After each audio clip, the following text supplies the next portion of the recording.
Hey, what's going on, everyone? Hope you're doing good today.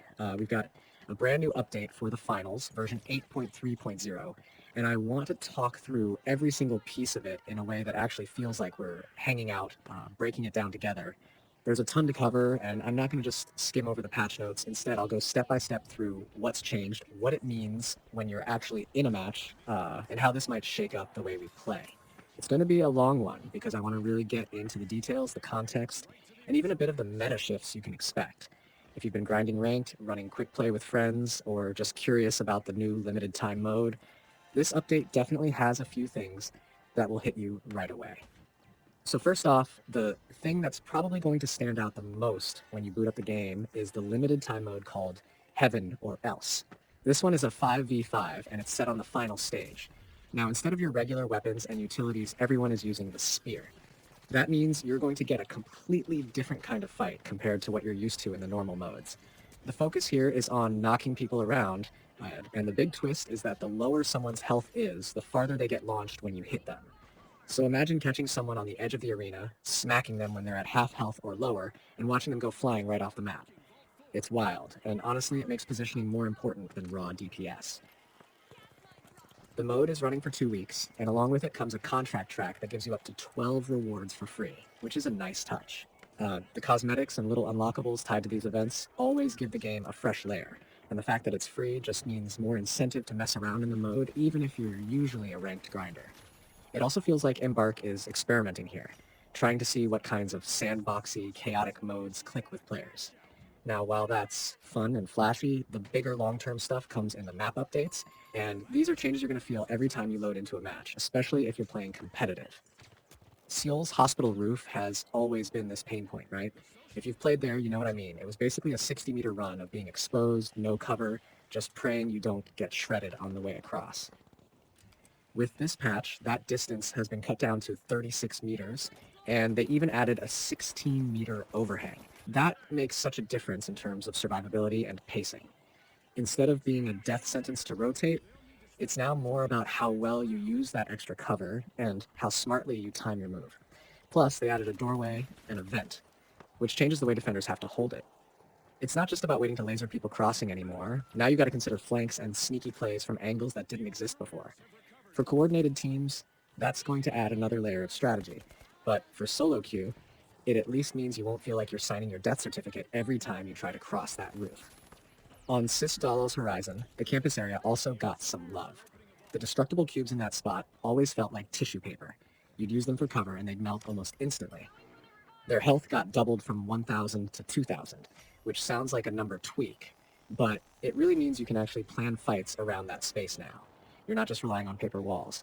They also threw in more cover and built a secondary voxel bridge route across the corner of the bridge, plus a vent that lets you get from the bottom floor up into that space. That's huge because it opens up rotation paths that weren't reliable before. Instead of having to expose yourself in the open, you can hit the vent and suddenly appear behind someone who thought they were safe. That alone is going to change the tempo of fights on that side of the map. Then there's Nozomi and the Citadel maps, where the infamous zipline between apartments and the cyber cafe got replaced with jump pads. That zipline was always risky. It was long, obvious, and just begged defenders to light you up while you crossed. With jump pads, now you can hit a flank that's quicker, more reliable, and frankly more fun. Jump pads always bring that mix of mobility and risk, but compared to the zipline, you're way less of a sitting duck. I think this is going to make flanking feel a lot more practical on these maps, especially for lights who rely on speed and surprise. Let's talk about game show events for a second. The Alien Invasion event is back on SYS Horizon, Fortune Stadium, and Nozomi's Citadel. The tweak here is that saucers will now spawn near the closest active cache out, so you're not just chasing randomness across the map anymore. That makes the event flow better. It ties into the action instead of dragging you away from it. Now, balance changes. These are the ones you're going to feel in your loadouts and moment-to-moment fights. Smoke grenades got hit hard. Their duration went from 15 seconds down to 9, and the ammo went from 3 to 2. That's a big cut, and honestly, it's aimed squarely at that frustrating tactic of stealing cash outs in the middle of a smoke cloud. You know the situation. You're defending perfectly, timer's running out, and suddenly someone rushes in, throws a smoke, and yoinks the cash out with you, helpless to stop them. With shorter smoke and fewer grenades to throw, that play is way less viable. Teams will still use smoke, of course, but it's no longer a catch-all safety net. You'll see more reliance on foam, shields, and coordinated entry instead of just chucking smoke and pressing interact. If you hated losing matches that way, you'll love this change. Breach Drill got buffed slightly, activation speed cut from 3 seconds to 2.5, cooldown down from 25 to 20 seconds.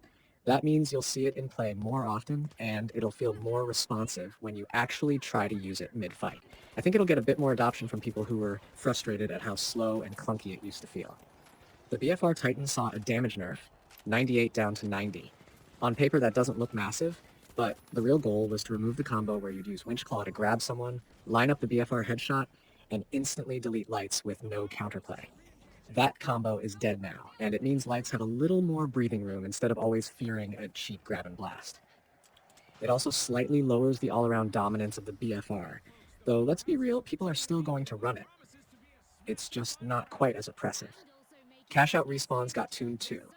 Specifically in World Tour and Ranked, they adjusted respawn positions after wipes to reduce those annoying situations where you'd respawn too close and rush right back into the same fight. It should make fights feel cleaner, with a bit more spacing between waves. The Winch Claw itself also got touched. Now it requires more visibility on the target before it'll latch, which means you can't just snag someone through tiny slivers of cover or awkward angles. At the same time, aiming with both the grapple hook and Winch Claw has been improved, so when you are using it properly, it feels more precise and satisfying. Basically, it's less jank, more skill expression.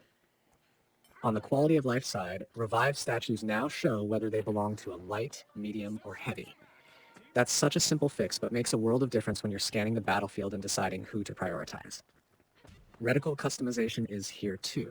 You can set your own color, which sounds small, but if you've ever had visibility issues in certain environments, this is a real help. Melee interactions also got cleaned up, so things like shields and world objects don't block hits incorrectly anymore, and the Riot Shield's collision feels more reliable. The 50 Akimbo pistols had a dispersion bug where their spread was growing incorrectly, and that's fixed as well. Add in some audio tweaks like the P90's firing sound being adjusted, a few UI fixes, controller improvements, and even replay bug fixes, and it's a smoother overall package. On the cosmetic front, we've got the first wave of esports bundles now live in the store. This is cool because buying them directly supports the teams involved. It's a neat way to represent your favorite squad while also throwing some financial support their way. Twitch drops are active too, with the broadcast blaze set running until October 16th, so if you watch 4 hours, you get it. Easy bonus if you're already tuning into streams. And then, right after the patch, we got hotfix 8.3.1. This was quick but important. It fixed progression issues in Heaven or Else and Quick Play, and it also restored the BFR's long-range effectiveness. Apparently, it had a hit scan problem after the main patch, so now it should feel right again. Not a giant change, but necessary. So what does all this mean for the way matches are going to play out? First, smoke steals are less of a thing, which shifts the meta toward more deliberate defenses. If you're defending, you can now rely on actually winning fights, instead of just guessing where an invisible enemy is standing in a cloud. Offensively, you'll need to bring alternative tools if your plan was to smoke and pray. BFR being slightly toned down makes ARs and DMRs feel more competitive again, especially for mid-range duels. You're not constantly fearing that one cheap combo anymore, and that gives lights and even some mediums more confidence to take fights.